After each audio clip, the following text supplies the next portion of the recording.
Hello friends, મારી YouTube channel કલ્પના home કિચનમાં આપનું સ્વાગત છે। આજે હું તમારી સાથે શેર કરીશ બાજરીના લોટની સુખડી।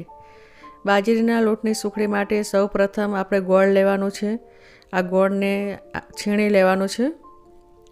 આવી રીતે ગોળને ઝીણો છીણી લેવાનો। હવે આપણે ગેસ ઉપર એક કઢાઈ મૂકીશું।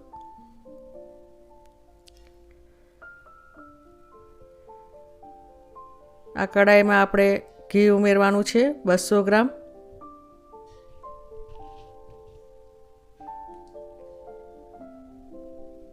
ઘી ગરમ થાય એટલે આપણે બાજરીનો લોટ ઉમેરીશું।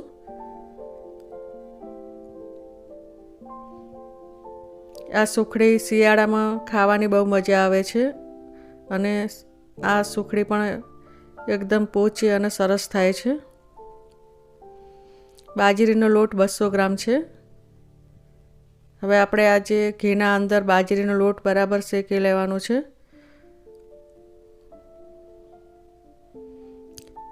આને લગભગ 10 મિનિટ લાગે છે બાજરીના લોટને શેકાતા।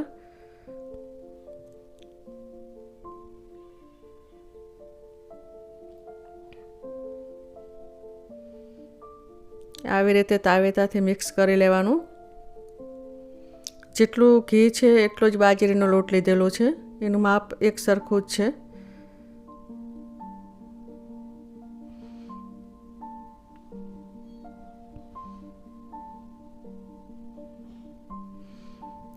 આવી રીતે બરાબર મિક્સ કરી લેવાનું।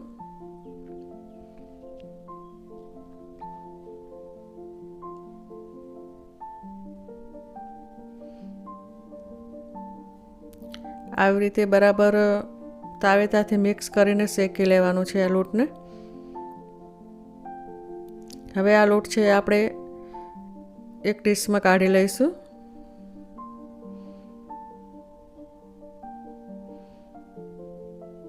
હવે આપણે આમાં ઘી ઉમેરીશું। આ ઘી 100 ગ્રામ છે।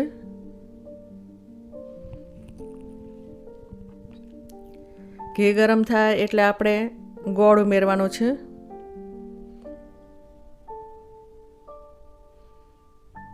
આ ગોળને ઝીણું જ કટિંગ કરવાનો છે, એટલે આપણે આ ઘીમાં ખાલી એને ઓગાળવાનું જ છે, એ ગળી જાય આના અંદર, એટલે આને ઝીણું જ કટિંગ કરવાનું છે। આનો આપણે પાયો નથી કરવાનો, આવી રીતે ઘીના અંદર ગરમ જ કરવાનું છે, એટલે આવી રીતે ઓગળી જાય।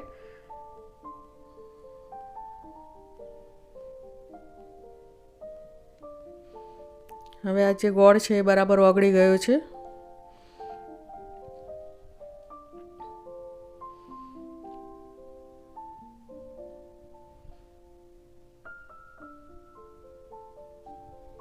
આવી રીતે બરાબર મિક્સ કરી લેવાનું ગોળને, અને ગેસનો તાપ છે એકદમ સ્લો રાખવાનો છે।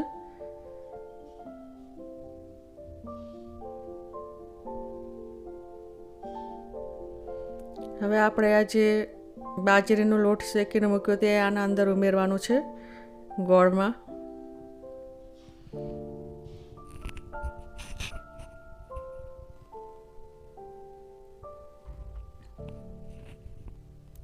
હવે આ બરાબર મિક્સ કરી લેવાનું ગોળ અને આ બાજરીના લોટને।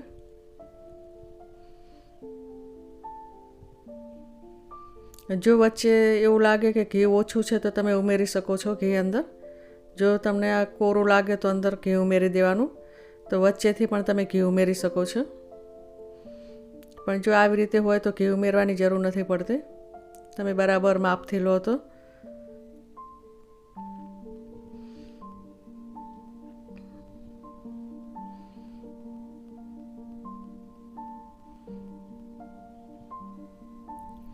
આવી રીતે બરાબર મિક્સ કરતા રહેવાનું।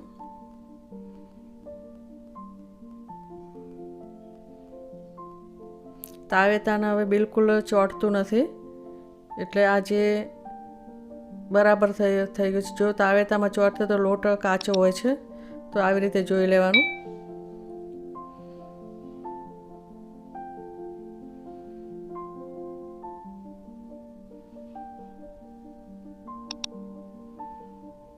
આવી રીતે બરાબર મિક્સ કરી લેવાનું. આ સુખડી બનતા 10 મિનિટનો સમય લાગે છે.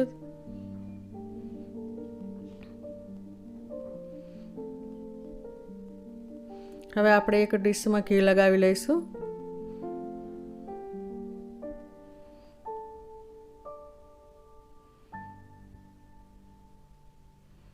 હવે આપણે આ ડીશમાં કાઢી લઈશું.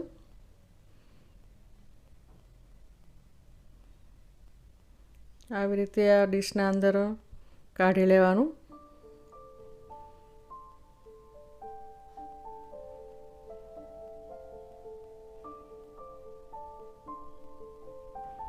આવી રીતે આ સુખડી છે એ તૈયાર થાય છે. હવે આપણે એને તાવેથાથી બરાબર પ્રેસ કરી દઈશું.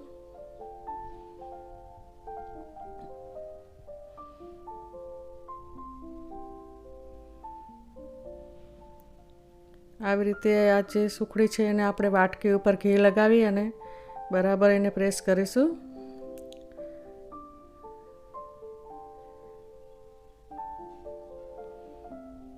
આવી રીતે એકદમ સરસ વાટકીથી થઈ જાય છે.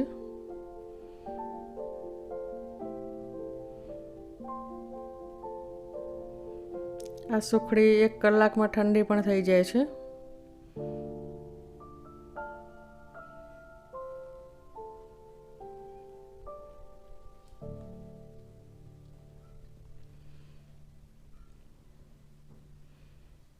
આવી રીતે બરાબર વાટકીથી એને પ્રેસ કરી દેવાનું. બરાબર કરવાથી એના જે કટિંગ કરીએ છીએ બરાબર કટિંગ થાય છે.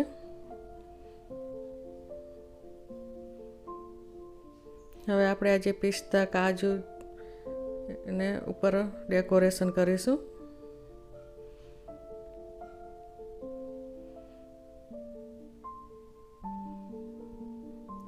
આવી રીતે પિસ્તા અને કાજુની જે કતરણ છે એ આપણે ઉપર ડેકોરેશન માટે ઉમેરીશું.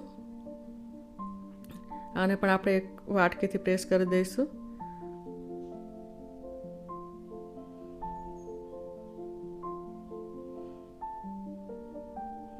ઘઉંના લોટ કરતાં બાજરીના લોટમાં ઘી થોડું વધારે જોઈએ છે, તો સારી બને છે જો ઘી વધારે આપણે ઉમેરીએ તો.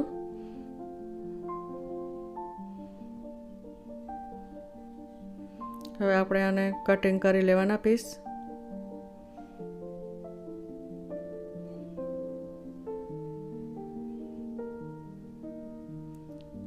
આવી રીતે બધા જ આપણે પીસનું કટિંગ કરી લેવાના.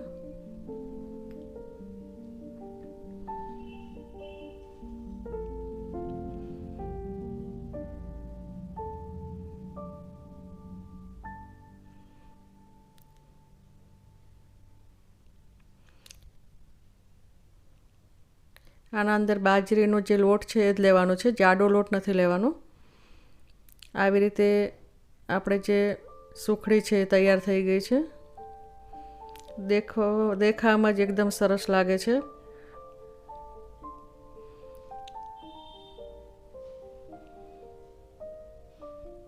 આવી રીતે આના જે ટુકડા છે કરી લેવાના.